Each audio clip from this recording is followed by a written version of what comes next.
Good evening to all the students of B.Ed first year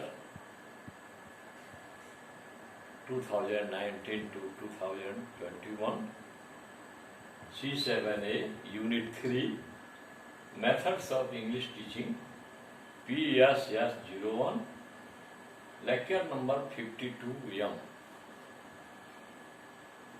Question is, describe briefly the different methods of reading. The answer will be, the following are the different methods of reading. Number 1, alphabetic method.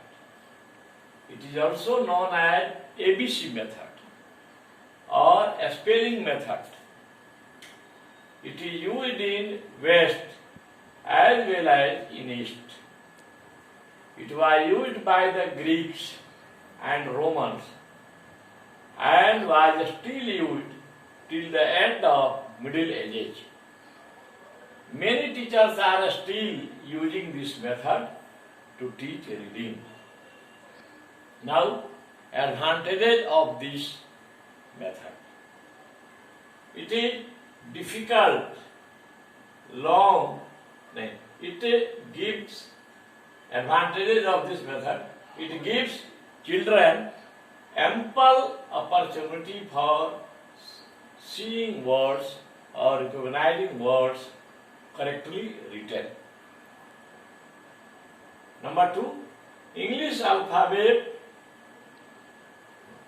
limitations. It is difficult, long and unpleasant method.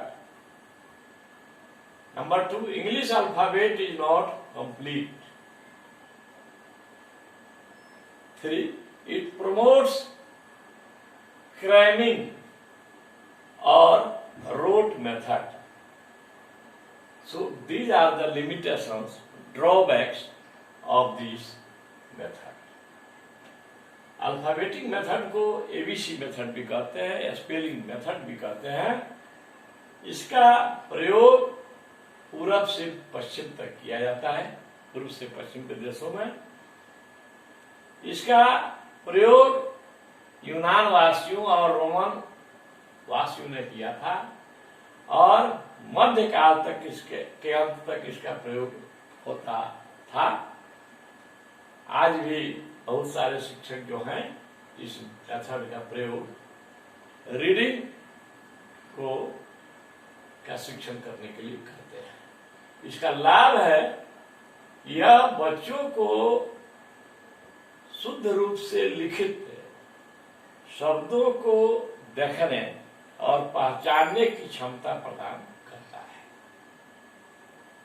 इसका drawbacks है, it is difficult, long and unpleasant.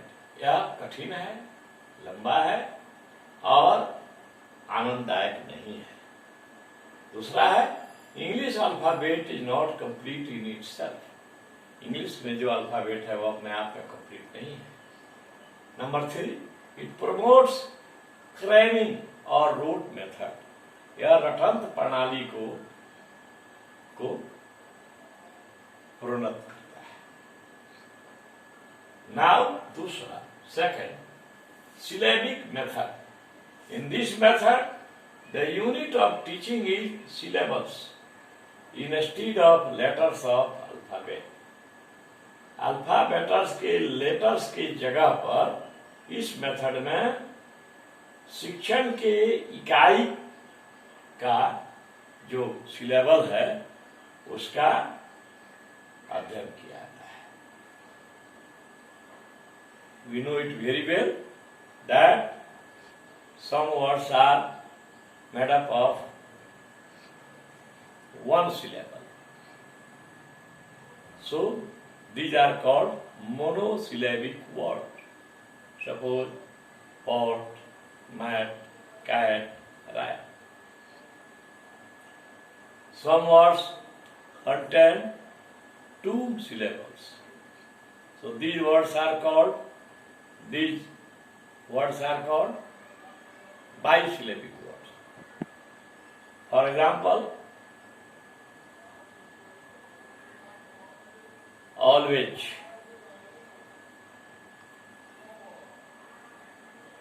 like this. Yes, so syllabic words are also there. Advantage इसका है, as this method is helpful in reading sounds and consonants, क्योंकि यह विधि sounds और consonants को, vowels और कॉन्सोनेंट्स को पढ़ने के लिए सहायक है. So it has been found better than alphabetic method. इसीलिए यह पाया गया है कि अल्फाबेटिक मेथड से अच्छा है. Now limitations. The syllable structure of English is complex. अंग्रेजी का जो सिलेबल संरचना है वह जटिल है. The syllable structure of English is complex. Number 2, to remember all the syllable structures of English puts a heavy load on pupils. In syllable संरचनाओं को याद करना, अंग्रेजी के इन सिलेबल संरचनाओं को याद करना छात्रों के ऊपर एक भारी बोझ लाता है. This method is analytic. चूंकि यह मेथड विश्लेषणात्मक है, so it is hard to understand. इसीलिए यह समझने में कठिन है. Syllables don't carry meaning. Syllables अर्थ धारण नहीं करते हैं and are insignificant for lower sections of schools. और इसीलिए प्रारंभिक विद्यालयों के निम्न कक्षाओं के लिए महत्वपूर्ण नहीं है. Now word method.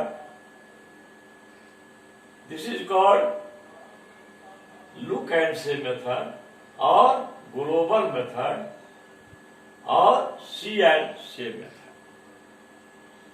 This method is based on following assumptions.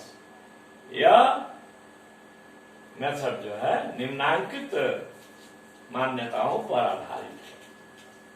Number 1, each word has its own characteristics for. प्रत्येक शब्द का अपना अलग चारित्रिक स्वरूप होता है. And it helps the eyes in recognizing it. और यह आंखों को इसे पहचानने में मदद करता है. The smallest unit of language having a meaning is called word. अर्थपूर्ण सूक्ष्मतम इकाई, भाषा की अर्थपूर्ण सूक्ष्मतम इकाई. The smallest unit of language having a meaning is called word. Number 4, the basic unit of reading is word. पठन का बुनियादी इकाई जो है वह शब्द है. Now about advantages. Law. It has all the merits of direct method. इस मेथड में डायरेक्ट मेथड के सभी गुण हैं. डायरेक्ट मेथड है. In English language, if a mother asks her child to bring a cup of tea, suppose that other than English language, in mother tongues too, यदि एक माँ अपने बच्चे से कहती है कि एक प्याला ले आओ, तो वह जो बच्चा है वह प्याला का अर्थ नहीं जानता है. वह माँ प्याला का अर्थ उसको नहीं बताती है, लेकिन वह समझ जाता है कि माँ प्याला मांग रही है. उसी तरह इस डायरेक्ट मेथड की मान्यता है कि बच्चों को अंग्रेजी में ही बात करने की, अपनी बात कहने या सुनने की आदत डाली जानी चाहिए. Children should be asked to speak in English, they should be made habituated to speak in English, to express themselves in English without taking the help of mother tongues.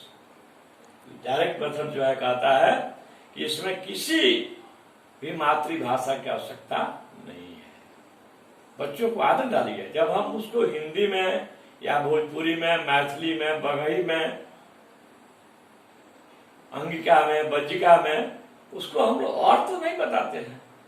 एक गिलास पानी ले आओ, तो हम गिलास पर तो उसको नहीं बताते हैं, लेकिन वो बच्चा पहचान लेता है कि नहीं गिलास यह है। लाइकवाइज ठीक उसी प्रकार इन इंग्लिश टू, इंग्लिश में भी we should encourage our children to speak in English, to understand whatever someone is saying in English, and express and allow them to express themselves in English. It may be some mistakes, but it shall be removed bit by bit, slowly. So this is the direct method I have just told. Direct method stresses on this fact that there is no need of the help of mother tongue in learning English. Next, it facilitates oral work. यह मौखिक कार्य के लिए सुविधा प्रदान करता है यह विधि।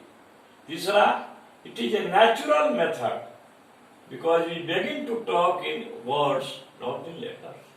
यह एक प्राकृतिक विधि है। It is not an artificial method, it is a natural method. Because क्योंकि हम बात जो है शब्दों से ही करते हैं, लेटर्स में नहीं करते हैं। जब भी कोई बात करता है तो वह शब्द में करता है। It is an easy method, यह सबसे आसान विधि है। It focused on perceptual as well contextual meaning. यह फोकस डालता है संदेशात्मक और प्रासंगिक अर्थों पर। It is based on gestalt psychology because it teaches reading and whole. यह गेस्टाल्ट मनोविज्ञान पर आधारित है क्योंकि यह शिक्षण कार्य को संपूर्ण रूप में करता है। पहले बच्चों को लेटर नहीं सिखाना है, पहले बच्चों को शब्द सिखाना है। शब्द के बाद में आपसे आप लेटर सीखना शुरू कर देंगे।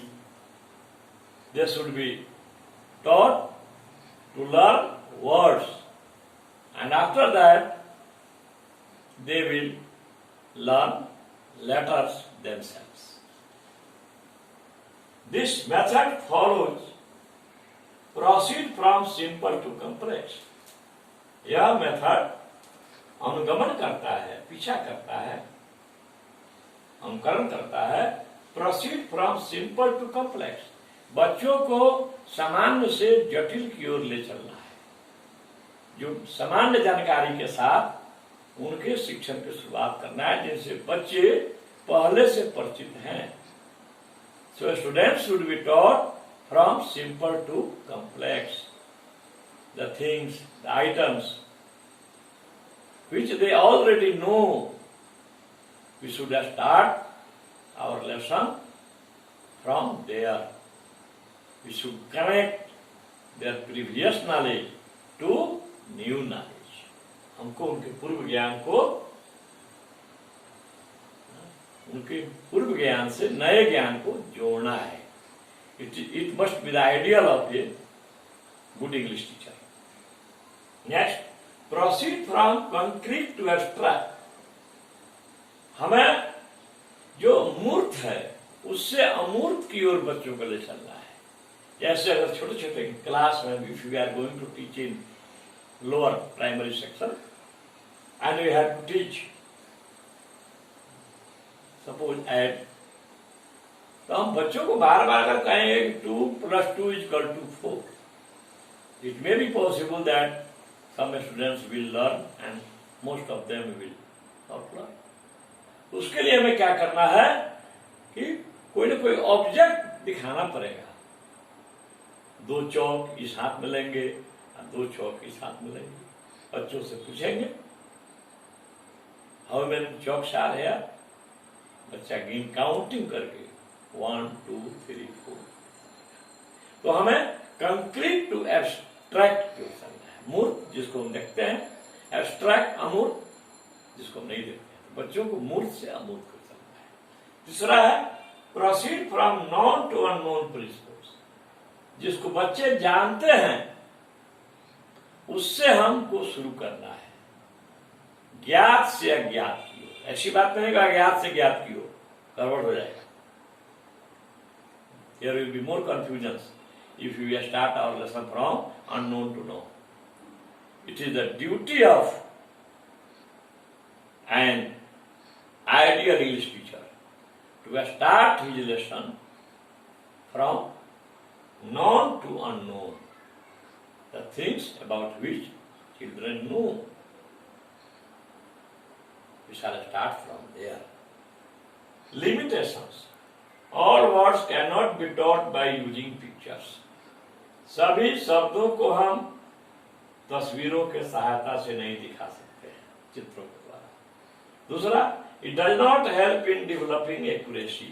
शुद्धता विकसित करने में यह मदद नहीं करता है। तीसरा, it ignores the spelling. यह स्पेलिंग का इग्नोर करता है, स्पेलिंग को इग्नोर करता है, इसका। चौथा, the child has to remember many symbols for words, so it puts a strain on memory.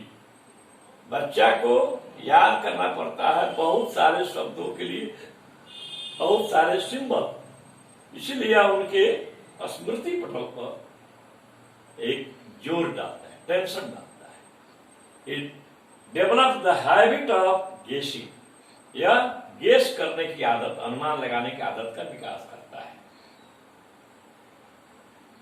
In fact, with judicious use of ads, वास्तव में हम ऑडियो विजुअल एड्स के न्यायिक प्रयोग के द्वारा, न्यायपूर्ण प्रयोग के द्वारा we can apply this method successfully.